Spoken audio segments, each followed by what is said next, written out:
¿Quién mató al líder? En algún momento, sin que nadie se diera cuenta, el liderazgo murió. No hubo sirenas ni carpetas de investigación. Solo un silencio cómodo, de esos que parecen paz, pero huelen más a resignación. En las empresas, en las instituciones y hasta en la vida cotidiana, se sigue hablando de liderazgo, como si siguiera vivo. Pero lo que tenemos son frases bonitas colgadas en la pared, juntas donde se reparten culpas y motivaciones de 15 segundos. La ignorancia prospera porque cabe perfectamente bien en esos 15 segundos. Se habla de liderazgo, pero se practica muy poco. Y ahí empieza el misterio. Quizás tú o yo, cualquiera que un día quiso hacer las cosas mejor, que se preparó, leyó y intentó cambiar algo, terminó escuchando la frase: no te compliques tanto, aquí siempre se han hecho las cosas así, no corras riesgos, mejor hazte pendejo. Traducción: no pienses, no propongas, no muevas nada. No vaya a ser que funcione. Y ahora sí tendríamos que cambiar. ¿Y cómo así? Y así se firma la sentencia de liderazgo, con una sonrisa pasivo-agresiva y el eslogan nacional del conformismo: ¡viva mi desgracia! Ese es el verdadero crimen. Cuando el sistema mata al que intenta pensar, y el que intenta pensar se cansa. Y lo entiendo, liderar cansa. No solo por lo que implica, sino por la soledad que arrastra. En las cimas del liderazgo se respira soledad, no por falta de gente, sino por aquellos que no se atreven a mirar a lo alto. Viven así, hacia abajo, mirando hacia abajo. Por eso hay más seguidores que líderes. Porque pensar, decidir, sostener un propósito exige más energía que simplemente ir detrás esperando órdenes o culpables. Tal vez por eso también el grueso del equipo y del país se mantiene callado, se mantiene ocupado en su propia trampa de la actividad.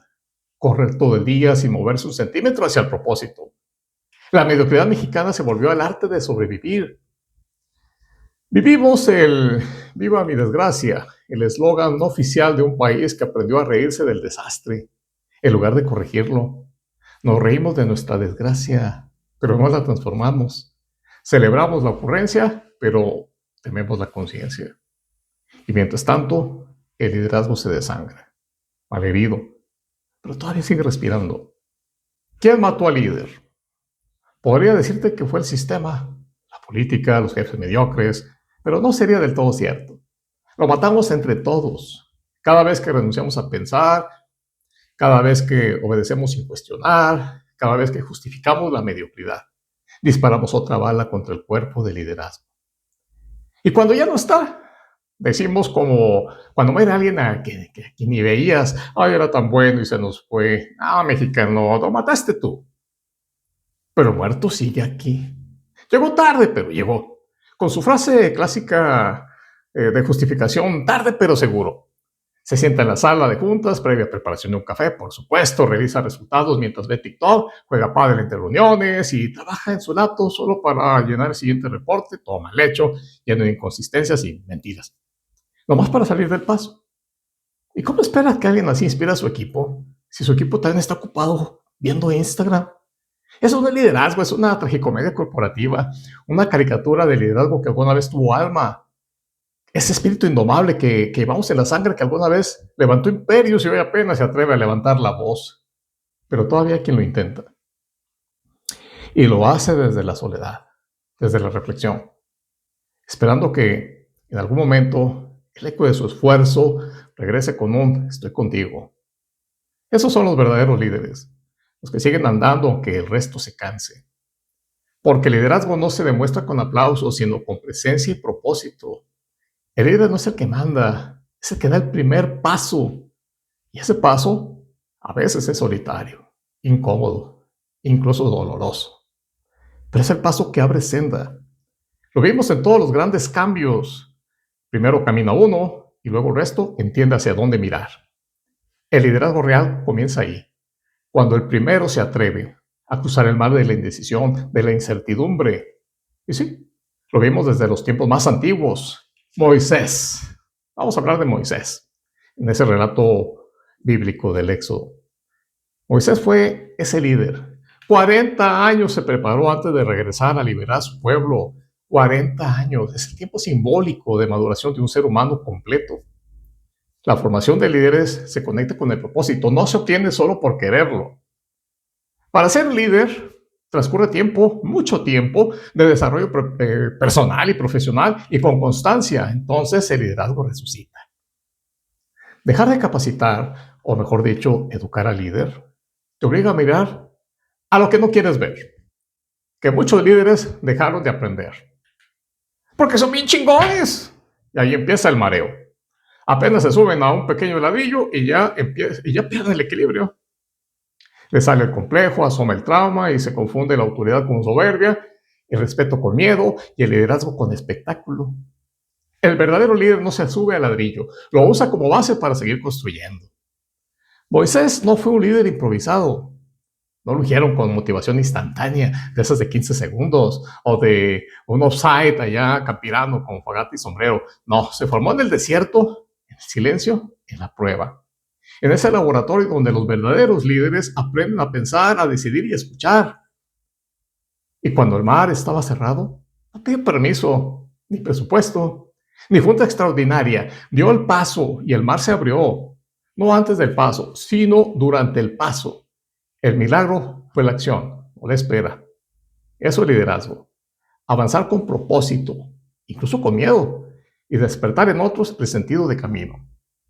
Porque el liderazgo auténtico no es controlar, es despertar movimiento. Y aquí viene el espejo del presente. Cuando las empresas dicen, no hay presupuesto para capacitación, en realidad sí lo hay, lo que no hay es conciencia.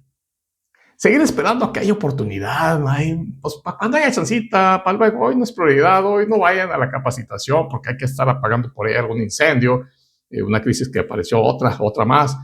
Pues es seguir postrados frente al farón de los aranceles, por ejemplo, y esperar que el próximo farón, el político de turno, nos libere. El verdadero paso es invertir en educación ahora, incluso cuando parece que el mar no se abre, porque el futuro no llega.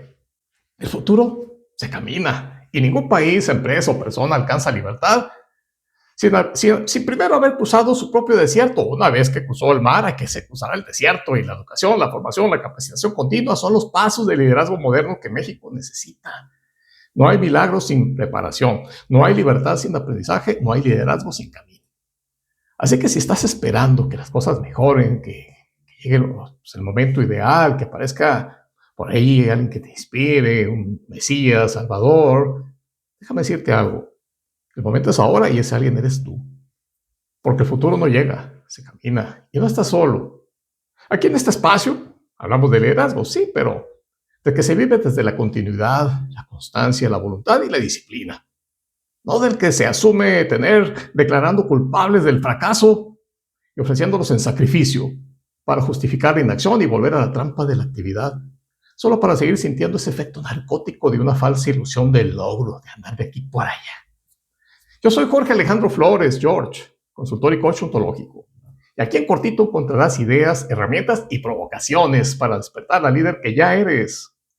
No para seguir a otro, sino para abrir tu propia senda. Si este video te movió, dale like, suscríbete, compártelo con quienes también estén cansados de la simulación. Porque el liderazgo auténtico no se enseña, se despierta. Y cuando despierta, el mundo cambia contigo, porque tú cambiaste primero. El liderazgo no murió, lo confundimos con una frase motivacional más, una gratificación rápida de dopamina, y por si faltaba algo al final del día, sí, otra junta más, una juntita más para apagar otro incendio, de esos que tanto hay. Nos vemos en el siguiente video.